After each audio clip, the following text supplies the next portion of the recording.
Are you one of the 0.0001% of humans who never got to play a real Pokemon game? So when you wanted to make a Pokemon video, you had to choose a spin-off that not many people cared about?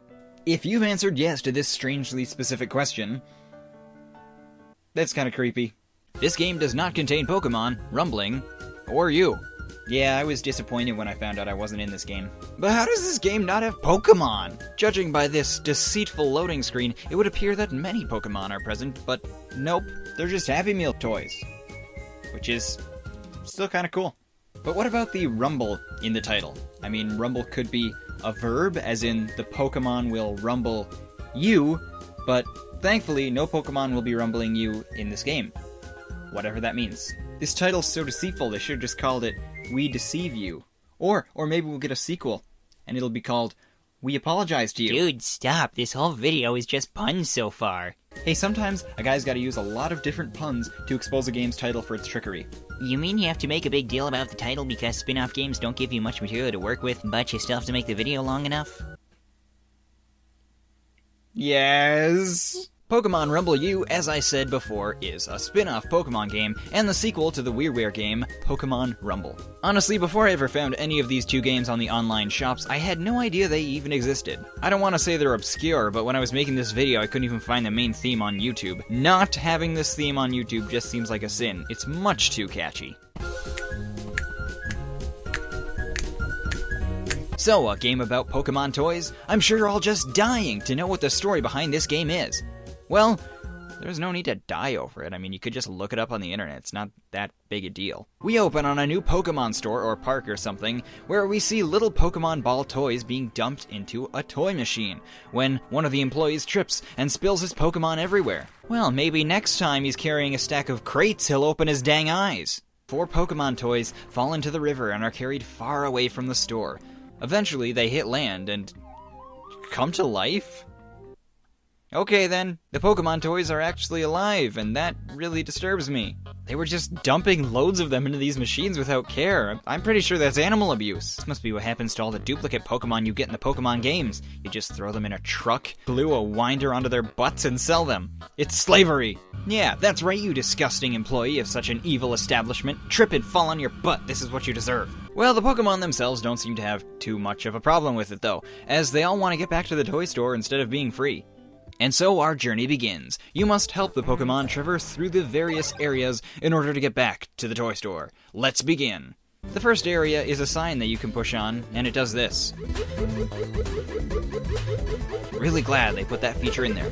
No, but the real first area is what looks like an amusement park. Here you come across Chandelure, and invite him to join you, or her, I'm sorry, I don't know the genders. But in a really surprising twist, it doesn't want to go back into slavery and wants to stay at the amusement park. So we must warp its mind to want to go back by beating the crud out of it.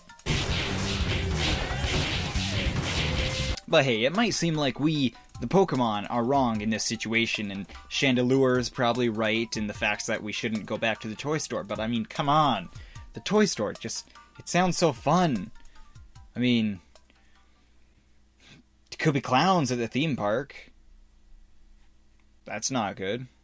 But oh well, we don't get any choice in the matter, so it's time to choose a Pokemon and fight. You get the 4 main Pokemon to start out with. Each has a primary and a unique secondary attack. We'll go with good old Pikachu, or as he's called in Hong Kong now, Pika-Jiao. I don't know. I don't even know why I pointed out what he's called in other countries, but anyway. So basically you're thrown into this arena where you simply button mash your 2 attack buttons. There is little to no strategy to it whatsoever. You have to aim in the direction that you want to attack, but that's not really hard, so it's mostly just button mashing. But how the heck are there so many Pokemon toys here? I mean, they spilled 1 box and now suddenly there are just hordes of them? Did they multiply? Can toys multiply? Can I just accept that this is a game without logic? No! As you can see, you also get 3 CPU Pokemon to help you out, but, I mean, they're pretty worthless.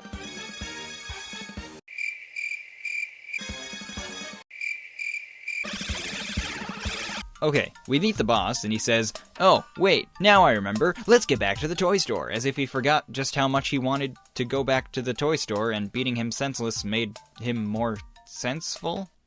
There are so many ways that does not make any sense, but his mind is ours now, and he will, willingly, go back to captivity. And we can move on to the next stage. For every stage you beat, you get new Pokemon. This is cool. Kinda not, because they're always better than the ones that you had before, so I'll never use you again, Pikachu. See what I did there? Like, I choose you, Pikachu. Okay. No one got... I'm sorry. Abort joke. So level 2 is pretty much more of the same. Pokemon come, Pokemon died, I was the best, and I would have been even more better than my teammates if they didn't get rewarded coins for getting hit first and getting least amount of hits. Nintendo, I don't know if you forgot, but bad things are bad and good things are good. I don't know how schools are in Japan or how they work, but it's really not that hard to pick up. Sorry, I'm just jealous that I didn't get all the coins. So we beat that stage and move on to one that looks like an amusement park.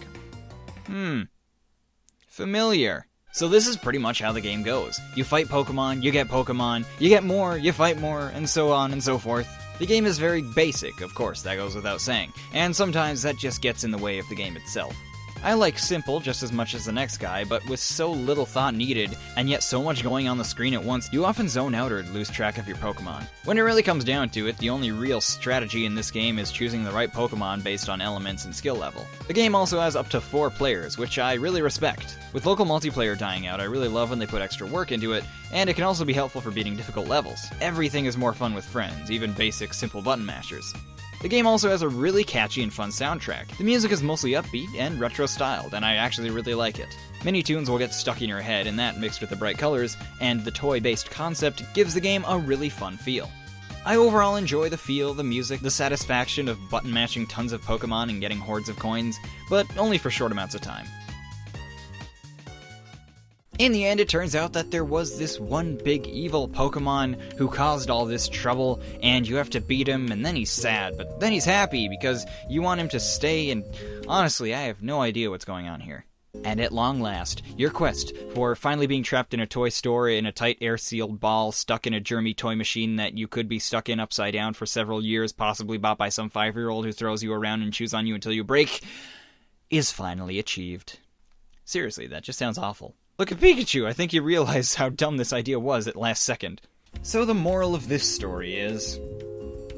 quick, get to the store, buy all the Pokemon you can, they're in their little balls, they're suffocating there, and they could be bought by some kid who's not going to take good care of them. Come on, cover with silver, we're going to the store. Yo, wait, I need my cardboard quarters.